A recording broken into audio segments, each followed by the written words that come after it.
Hi, this is Phil Carlton.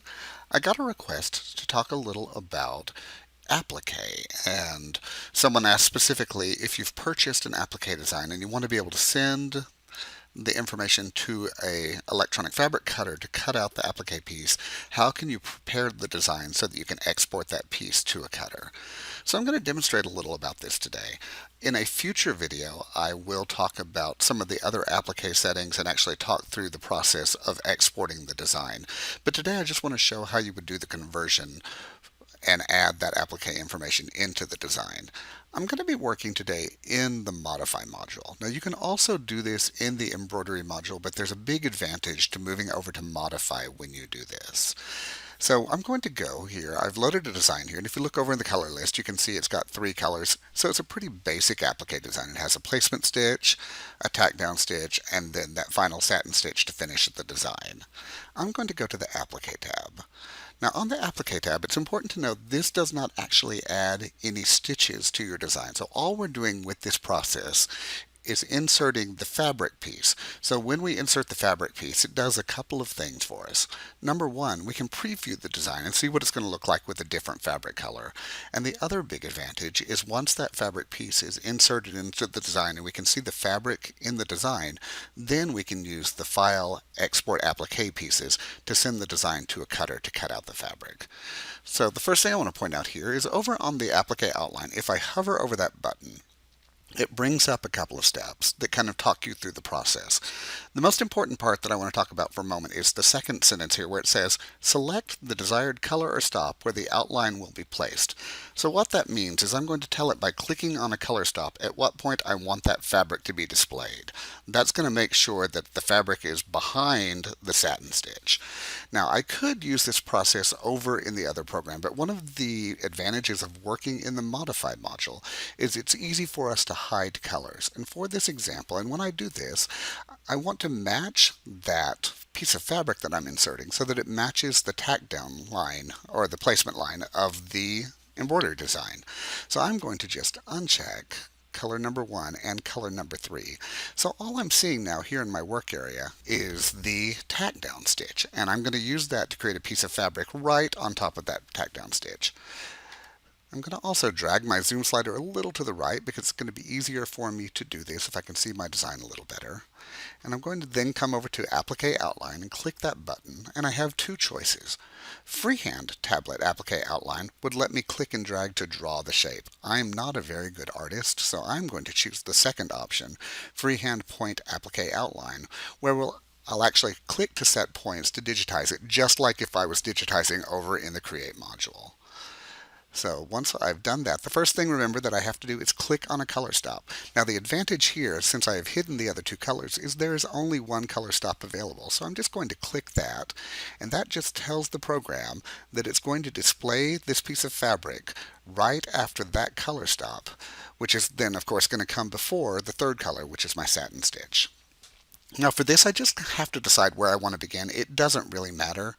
I'm going to start in a nice corner here, and when you're doing this and you're digitizing something, anytime you're setting points, if you want a corner, in the Windows version you're going to hold down the Control key and click.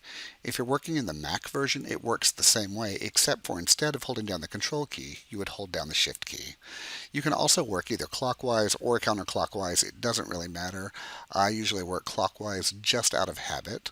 So I'm just going to start working my way around this shape, and when I get to a junction again, I'm going to hold down my Control key, click to set a point, and I'm going to come here and round that out a little bit better so I can always put my cursor on top of one of those nodes and fine-tune it. Remember, where these lines show up is exactly what's going to export when I go to a cutter. I'm using the scroll wheel on my mouse, and I scrolled down just a little bit so I could see the bottom half, and there's just a little bit of curve to this line, so I'm going to use a couple of points to kind of track that curve. Hold down my Control key again, and these look pretty straight, so I'm going to do a Control key here. Holding Control on all those points is going to give me nice straight lines. And again, I see just a little bit of curve in that line, so I'm going to do that right there. And once I'm happy with the way that's laid out, I'm going to right click to complete that line. And when I right click, it's going to bring up my applique settings.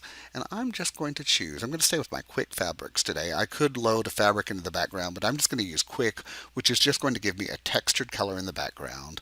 And I'm going to click on this little pink swatch right here and click OK. And it brought in applique. Now you will notice now that I've got that applique set into the background. So if I export it now, it's going to export that piece with the hole still intact. And I do want to take that hole out because I don't want it to be cut when I send it to my cutter. So I'm going to come over to this next tool, which is Applique Hole.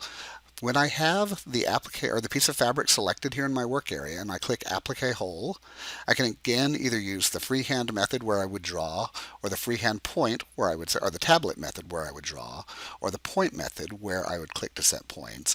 And I'm going to use the point method here. And again, just start in the corner, hold down my control key to set a point.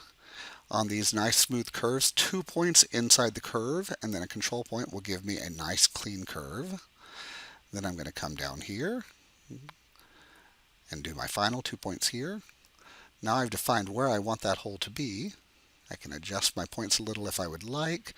And when I right click, it will have inserted that curve, or inserted that hole. I'm going to right click a second time. Now in the lower right hand corner in my zoom tools, I'm just going to click zoom to fit so I can see my entire design. And then across the control panel on the bottom, I have a button here called draw all stitches, which will just turn all of my stitches back on. So if I click draw all stitches, now that satin stitch is back visible. Let's go over to the home tab and let's look at the design player to see what's going to happen when we stitch the design. I'll go ahead and hit play in the design player, and I'm going to speed it up just a little bit so we see what happens. The first thing that will happen is color number 1 will stitch out. That's going to be my placement stitch. Then we see that piece of fabric come in, so I know I've created the piece of fabric that matches that placement and tack down line. And right now you can't see it, but it is doing the stitching for the double stitch to tack down the fabric. And then we're going to follow that with the satin stitches at the end, which will complete the applique. So that's how easy it is to add the fabric piece to a purchased applique design. I hope you've enjoyed this video. You can subscribe to my YouTube channel or follow me over on Facebook, and keep an eye out for when I post the next piece where I will talk about the different applique settings and how we can use those to export to a fabric cutter. Thank you very much.